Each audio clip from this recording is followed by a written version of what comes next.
Ada 3 orang ni, si bubuk-bubuk ni yang akan sempurnakan. Yang kau pandang, yang tak pandang, yang kerajaan, yang keadaan orang bumi tak pandang. Ni kami ni. Jadi kat muka bumi Allah kau janganlah sombong. Janganlah kau bangga diri. Sesungguhnya mati itu benar. Soal kubur itu benar. Kau boleh katakan soal kubur gaib, soal muka mangkit gaib, titiran sirat gaib, perhimpunan di hari kiamat di padang mahsyar gaib, sudah surga dan neraka itu gaib.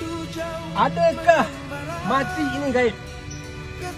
Mati ini yang kau hantar mak bapak engkau, yang kau hantar sahabat handai engkau, adakah itu gaib?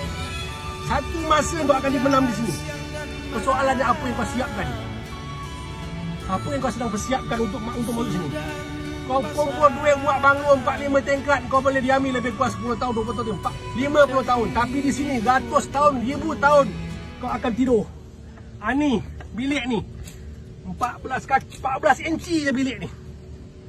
Ni 14 inci je bilik ni. Kau akan duduk selama beratus tahun. Beratus tahun kau akan duduk dalam ni. Maka jangan kau sombong dekat atas muka bumi. Kau akan duduk di bilik yang paling kecil ni. Allah.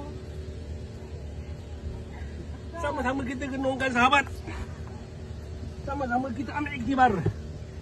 Jadi di usia kita 5 tahun, 50 ni, 40 lebih ni, janganlah kita tak nak buat apa yang Allah suruh. Allah tak buntu pun amalan kita, tapi kita yang buntukan amalan untuk balik ke sini. Mudah-mudahan sedikit video ini dapat menjadi pengajaran. Kalau ada kalam saya yang boleh diguna pakai semua daripada guru, tanpa guru siapa dan saya. InsyaAllah. Assalamualaikum.